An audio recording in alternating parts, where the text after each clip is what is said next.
મહારાજ ફિલ્મમાં વૈષ્ણવ સંપ્રદાયના અપમાનને લઈ અને ભારતભરમાં રોષ વ્યાપી રહ્યો છે, ત્યારે પોરબંદરમાં વૈષ્ણવ સંપ્રદાય દ્વારા પણ રોષ વ્યક્ત કરાઈ રહ્યો છે, જેમાં વૈષ્ણવાચાર્ય પરમ પૂજ્ય ગોસ્વામી 108 શ્રી વસંતકુમાર મહોદયજીએ પણ રોષ વ્યક્ત કરી કડક કાર્યવાહીની માંગ કરી છે।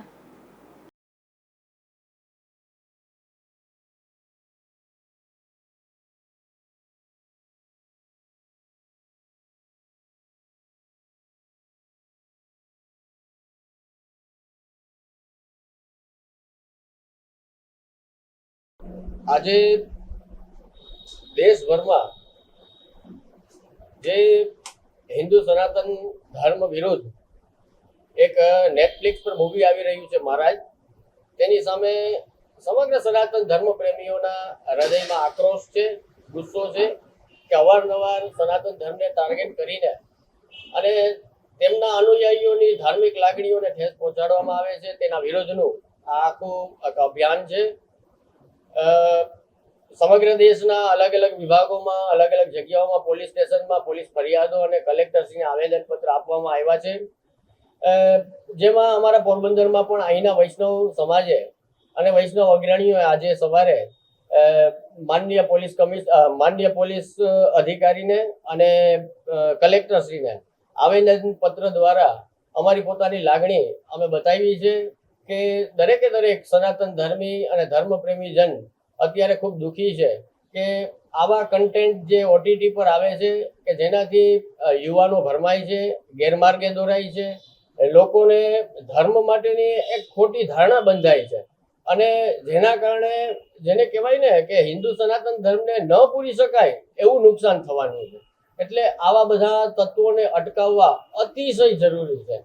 ધર્મનું નુકસાન અટકાવવું હોય તો આવી મૂવીઓ, આવા નાટકો, આવી બુકો, આ બધાને સરકારે સખત જેને કહેવાય કે કાયદાની રીતના અને સત્તાની રૂએ આને અટકાવવા જોઈએ, તો જ આપણો સનાતન ધર્મ છે એ પોતાનું કાર્ય સરળતાથી કરી શકશે।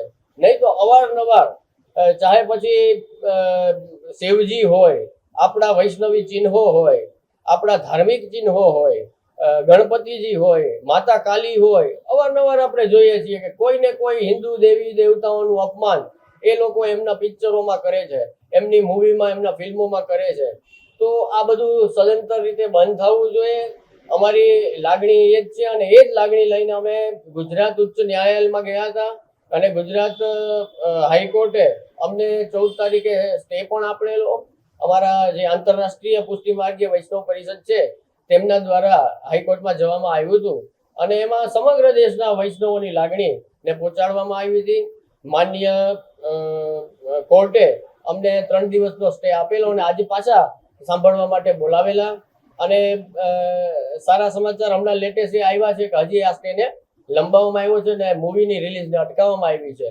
તો દરેક ધર્મપ્રેમીજન આ લડાઈમાં ચોક્કસથી દરેકે દરેક રીતે સહયોગ આપશો। દરેકે દરેક સનાતન ધર્મના દરેક સંપ્રદાયો, દરેક ધર્મગુરુઓ અને અનુયાયીઓ આમાં સાથે છે અને આ લડાઈ ત્યાં સુધી ચાલુ રહેશે કે જ્યાં સુધી અમારા સનાતન ધર્મ ઉપર અવારનવાર આવા તત્વો જેને શું નામ દેવું એ જ મને ખ્યાલ નથી આવતો, પણ આવા અરાજક તત્વો, આવા અધર્મી અને વિધર્મી તત્વો દ્વારા જે હુમલાઓ થતા રહે છે, આ હુમલાઓ કઈ શારીરિક નથી હોતા કે બોમ્બ નથી ફોડતા એ લોકો, પણ માનસિક રીતે આ લોકો છે એ વૈચારિક રીતે હુમલાઓ કરે છે કે જેનાથી આપણું ભવિષ્ય ધર્મનું એ આખું ડિસ્ટ્રોય થઈ જાય, એ આખું બરબાદ થઈ જાય।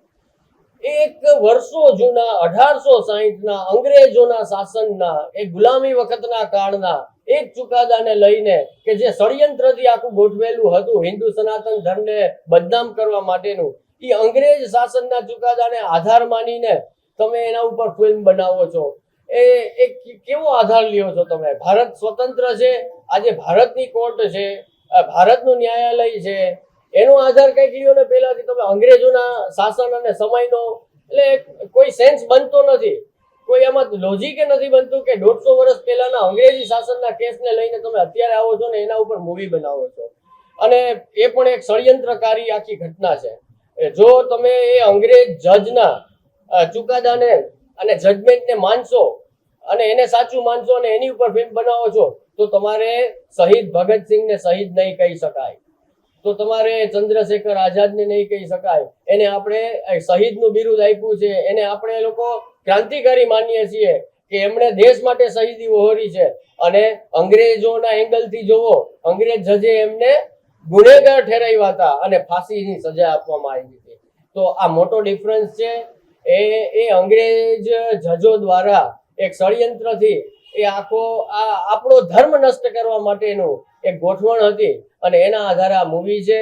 તો અમારો સખત શબ્દોમાં વિરોધ છે દરેકે દરેક ધર્માચાર્યો અને અનુયાયીઓનો કે આવા પ્રકારના કોઈ પણ ક્રિયાકલાપો કે જે ધર્મ વિરુદ્ધ થતા હોય ને અધર્મનો જ પ્રચાર કરતા હોય તો તેને અટકાવવા જોઈએ અને તેનો પૂરજોશમાં વિરોધ કરવો જોઈએ.